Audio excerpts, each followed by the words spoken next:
साल 2000 के आसपास की बात रही होगी। एक सज्जन थे, उन्होंने एमसीए की डिग्री की और तुरंत ही आईटी कंपनी में जॉब लग गई। अमेरिका चले गए।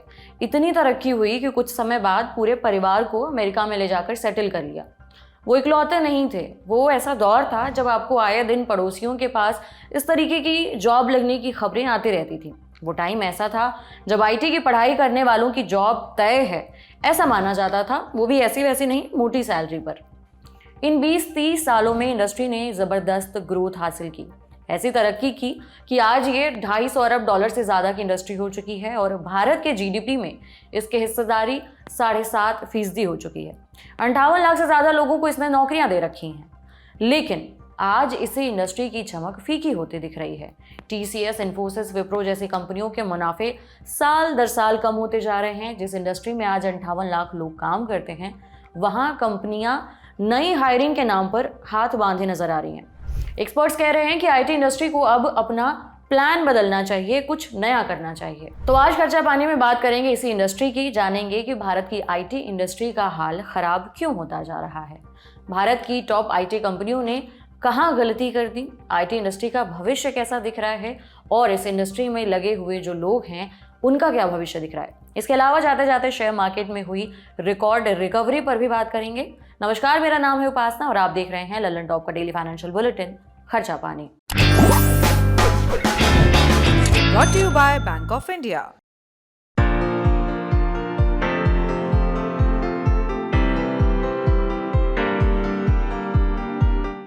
शुरुआत कुछ आंकड़ों से करते हैं। टाटा कंसल्टेंसी सर्विसेज यानी टीसीएस मार्च तिमाही में कंपनी का नेट प्रॉफिट 1.6% घटकर 12,224 करोड़ पर आ गया। इन्फोसिस इसी तिमाही में कंपनी का नेट प्रॉफिट 11.7% घटकर 7,033 करोड़ पर आ गया। विप्रो इसका नेट प्रॉफिट बढ़ा करीबन 26% रहा, बढ़कर के 3,569 करोड़ के पार रहा। लेकिन कंपनी के सीईओ ने कहा है कि आगे टैरिफ की वजह से अनिश्चितता बनी हुई है। कई क्लाइंट्स ने इस तिमाही में प्रोजेक्ट्स कैंसिल कर दिए हैं। ये सिर्फ इस तिमाही की बात नहीं है। आईटी इंडस्ट्री की ग्रोथ पिछले 5 सालों से सुस्ती की राह पर चलती दिख रही है और इसका असर आईटी इंडस्ट्री में काम करने वालों और काम करने की चाह रखने वालों पर पड़ रहा है। इकोनॉमी टाइम्स ने कुछ रिक्रूटमेंट फर्म्स के हवाले से लिखा है कि आईटी कंपनियां हायरिंग मैंडेट कम कर रही हैं। दरअसल हर कंपनी हर साल के लिए कितने लोगों को हायर करेगी इसका एक नंबर जारी करती है और ये नंबर साल दर साल घटता जा रहा है। इकोनॉमी टाइम्स के मुताबिक टैलेंट डिमांड जनवरी से मार्च 2025 के बीच में पिछले तिमाही के मुकाबले घटकर 1/5 कम हो चुकी है। हालांकि कंपनियों के हायरिंग नंबर बढ़े हैं, लेकिन वो नंबर क्या हैं? विप्रो ने चौथे तिमाही में 708 लोग हायर किए। टीसीएस ने इसी तिमाही में 625 लोगों को हायर किया। इन्फोसिस ने महज 199 एम्प्लॉय हायर किए। इन्हें ज़्यादा तो नहीं कहा जा सकता, सिर्फ कुल मिलाकर कह सकते हैं कि पॉजिटिव कहने भर के लिए है। लेकिन इसका कारण क्या है? कारण है डिमांड घटी है। एक्सफेनो के आंकड़े बताते हैं कि आईटी सर्विसेज के लिए टोटल एक्टिव डिमांड फरवरी में 80,000 एम्प्लॉय की थी, जो अब घटकर 55,000 पर आ चुकी है।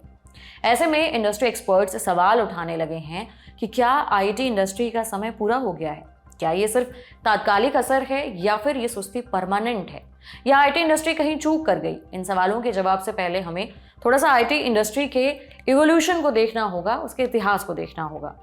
1900 के आखिर में जब आईटी इंडस्ट्री शुरू हो रही थी, उस समय कुछ बेहद लाजवाब इनोवेशन हुए जिसके बिना पर आईटी इंडस्ट्री के तरक्की की इबारत लिखी गई। ग्लोबल डिलीवरी मॉडल जैसे इसमें से एक है, मतलब दुनिया भर में क्लाइंट्स को सर्व करने की क्षमता बढ़ाई गई, दूसरे देशों में एम्प्लॉयज अपॉइंट कर ऑन साइट सपोर्ट की सर्विस दी गई, टैलेंट इनोवेशन किया गया। इंडियन आईटी कंपनियों ने कॉलेज से बाहर निकले फ्रेशर्स को 20 से 40 वीक का अपस्किलिंग कोर्स कराया, ट्रेन किया और उन्हें दुनिया भर के किसी भी कोने में आईटी प्रोफेशनल के तौर पर नियुक्त होने लायक बनाया। स्ट्रॉन्ग फाउंडेशन, शुरुआती दिनों में ही वर्ल्ड क्लास इंफ्रास्ट्रक्चर में इन्वेस्टमेंट किए गए, एम्प्लॉय फ्रेंडली पॉलिसी बनाई गई, काबिल तारीफ गवर्नेंस के नियम बनाए गए। इनकी बदौलत हमारी आईटी इंडस्ट्री दुनिया भर में आज जाना माना नाम बन चुकी है। लेकिन 3 दशक के बाद अब इस इंडस्ट्री की रफ्तार फीकी होती दिख रही है। टीम लीज डिजिटल के डेटा के मुताबिक जनवरी मार्च तिमाही के डिमांड में 18 से 20% की कमी आई है। उसके मुताबिक आईटी कंपनियां हायरिंग कुछ समय के लिए रोक सकती हैं। फाइनेंशियल टाइम्स की एक रिपोर्ट में कहा गया है कि आईटी इंडस्ट्री इस साल मिड सिंगल डिजिट में ग्रो कर सकती है, माने 4 से 8% के बीच में। यह लगातार तीसरा साल होगा जब आईटी इंडस्ट्री ढिलपुक ग्रोथ दिखाएगी। इससे पहले आईटी इंडस्ट्री में ऐसा कभी नहीं हुआ। अब सवाल ये कि आखिर चुनौती कहां से आ रही है। सबसे बड़ी समस्या है कि उनकी डिमांड घटी है, और डिमांड घटने का रीज़न है एआई ऑटोमेशन। उनके लिए एक नया चैलेंज बनकर उभरा है। एआई टेक्नोलॉजी बहुत तेज़ी से इवॉल्व हो रही है, डेवलप हो रही है। आईटी इंडस्ट्री बहुत लंबे समय से एक ही किस्म के सर्विस बेचकर अपना धंधा चला रही है। एआई टेक्नोलॉजी में कंपनियों ने बहुत ज़्यादा इन्वेस्ट किया नहीं, और अब जब क्लाइंट्स एआई बेस्ड सोल्यूशन की डिमांड कर रहे हैं तो उनके पास ज़्यादा ऑप्शन ही नहीं है। जैसे लार्ज लैंग्वेज मॉडल, दुनिया भर के नए नवेले स्टार्टअप खुल करके अपने मॉडल बनाकर करोड़ों बना रहे हैं, लेकिन सालों पुरानी आईटी कंपनियां इसमें पिछड़ रही हैं। इन्फोसिस के सीईओ सलील पारेख ने बीते महीने कहा था कि इंडस्ट्री को चौकन्ना रहना होगा। इंडस्ट्री तेजी से बदल रही है, हमें ध्यान देना होगा कि किस तरह की मांग आ रही है और उस डिमांड के हिसाब से फटाफट डिलीवरी के लिए खुद को तैयार करना होगा। थोड़ी भी देरी का मतलब है आप पिछड़ गए। इकोनॉमी टाइम्स ने एचसीएल टेक के सीईओ सी विजय कुमार के हवाले से लिखा है, इंडियन टेक कंपनियों को अपना खुद का लार्ज लैंग्वेज मॉडल डेवलप करना चाहिए ताकि दूसरे ओपन सोर्स मॉडल पर निर्भरता कम हो सके, क्योंकि भू राजनीतिक स्थितियों का कोई भरोसा नहीं है, कब कहाँ हल्ला मच जाए। अगर अपने मॉडल बना लेंगे तो कॉस्ट बचेगी और लॉन्ग टर्म में जाकर के फायदा मिलेगा। इसके अलावा ट्रंप का जो टैरिफ प्लान है उसने भी आईटी इंडस्ट्री के लिए जले पर नमक छिड़कने जैसा काम किया है। एक्सपर्ट्स को लगता है कि अगर अमेरिकी टैरिफ से उनके क्लाइंट्स पर असर पड़ता है तो छटनी करने की बजाय वो अट्रिशन रेट से खाली हुई जगहों का रिप्लेसमेंट रोक देंगी। इस तरह उनका जो टोटल एम्प्लॉय काउंट है वो जस का तस बना रहेगा, लेकिन ये सच्चाई है कि कोई नई हायरिंग नहीं हो पाएगी। इकोनॉमी टाइम्स पर एक्सफेनो के को फाउंडर कमल करंथ ने कहा, इंडियन टेक इंडस्ट्री में ले ऑफ हो सकते हैं, खासकर आईटी सर्विसेज और जीसीसी फील्ड में काम करने वाली कंपनियों में। आपको बता दें कि भारत के टेक एम्प्लॉयज का 70% जो तबका है वो इन्हीं कंपनियों में काम करता है। ये तो हाल फिलहाल की चुनौती हो गई, लेकिन ऐसा नहीं है कि आईटी इंडस्ट्री अभी चुनौतियों का सामना कर रही है। ये चुनौतियां पिछले 4-5 सालों से हैं। उसकी कुछ और वजहें हैं, जैसे टेक एवोल्यूशन। आईटी कंपनियों के सर्विसेज की ज़रूरत मोस्टली टेक अडॉप्शन के लिए पड़ती है। हर नए टेक के साथ इनके सर्विसेज की नीड भी कम होते जा रही है। पहले किसी सॉफ्टवेयर को लागू कराने के लिए उसका 2 से 3 गुना सर्विसेज पर खर्च हो जाता है, लेकिन क्लाउड और एआई जैसे तकनीकों की वजह से अब ये खर्चा कम हो गया है, इसलिए भी आईटी सर्विसेज की डिमांड कम हो रही है। आईटी इंडस्ट्री बढ़ी जरूर, लेकिन किसी इनोवेशन के दम पर नहीं। कोई इनोवेशन नहीं हुआ। कमाई हुई मगर बड़े बड़े डील्स करके हुई, और वो जो कमाई हुई वो एक्विजिशन की बलि चढ़ गई। लिहाजा रिसर्च और डेवलपमेंट और इनोवेशन पर कभी ध्यान ही नहीं दिया गया। अब सवाल उठता है कि क्या कमी रह गई हमारी आईटी इंडस्ट्री में? आखिर ऐसी क्या गलती हुई जो कभी थ्राइव करने वाली इंडस्ट्री थी वो आज सर्वाइव करने की हालत में पहुंच गई है? जवाब सीधा है, इंडियन आईटी कंपनियों ने रिस्क नहीं लिया। टेक्नोलॉजी में एक्सपेरिमेंट कर सकती थी, लेकिन खुद इनिशिएट करने के बजाय इंतजार किया कि कोई दूसरी कंपनी आए, रिस्क ले और वो उसकी राह फॉलो करें। लेकिन ऐसी स्ट्रैटेजी लंबे समय तक काम नहीं आती, जैसे अभी हो रहा है एआई के केस में।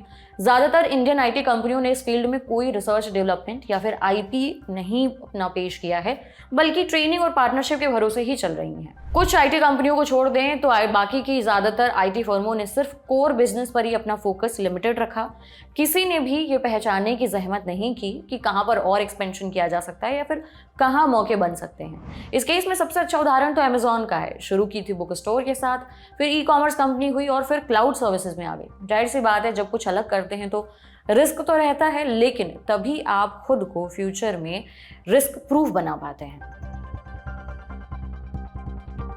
मुसीबतें हैं, लेकिन इसके बाद भी इंडियन आईटी कंपनियों का बैलेंस शीट आज भी दुरुस्त है। ब्रांड्स का नाम है, मजबूत लीडरशिप है, लेकिन अगर आईटी कंपनियों को अगले 30 सालों में लीड करना है, रिलेवेंट रहना है और मार्केट से बाहर नहीं होना है, तो अपनी स्ट्रैटेजी चेंज करने की ज़रूरत है। एचसीएल टेक के सीईओ सी विजय कुमार ने इकोनॉमी टाइम्स से बातचीत में कहा कि अभी IT industry input based models पर निर्भर है। हमें कुछ आउटपुट और प्लेटफॉर्म बेस्ड सर्विसेज पर फोकस करना चाहिए ताकि स्थिति में सुधार आ सके। अब चलते हैं जाते जाते बाजार का हाल जानने के लिए। आज यानी 17 अप्रैल को शेयर बाजार में बढ़िया तेजी दिखी। निफ्टी करीबन 2% बढ़कर के 23,851 के लेवल पर बंद हुआ। बीएसई का सेंसेक्स भी करीबन 2% बढ़ा। 1.96% की तेजी के बाद 78,553 के लेवल पर पहुंच गया। भारतीय शेयर बाजारों के लिए ये 4 साल का बेस्ट वीक रहा। इसी के साथ बाजार ने इस साल अब तक की गिरावट की रिकवरी कर ली। इस सप्ताह रही तेजी में निवेशकों को 17 लाख करोड़ का फायदा हुआ। आज कारोबार में भारतीय एयरटेल, आईसीआईसीआई बैंक, ग्रासिम, सन फार्मा और जोमेटो जैसे शेयरों में सबसे अधिक उछाल दिखा। बीएसई में लिस्टेड कंपनियों का total market cap 7 lakh crore रुपए तक बढ़ गया। इसके अलावा निफ्टी के बैंक और फाइनेंशियल शेयरों में भी जबरदस्त खरीदारी हुई। इस तेजी का सबसे बड़ा कारण रहा अमेरिकी राष्ट्रपति डोनाल्ड ट्रंप के रेसिप्रोकल टैरिफ पर 90 दिनों की रोक का फैसला। दूसरा कारण है एफआईआई।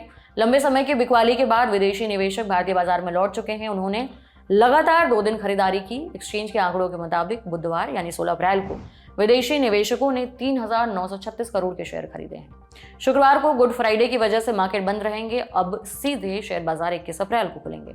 आज के लिए इस बुलेटिन में इतना ही। आपको कैसी लगी जानकारी हमें जरूर बताएं कमेंट बॉक्स में। बाकी अपना ख्याल रखें। देखते रहिए ललन टॉप। शुक्रिया।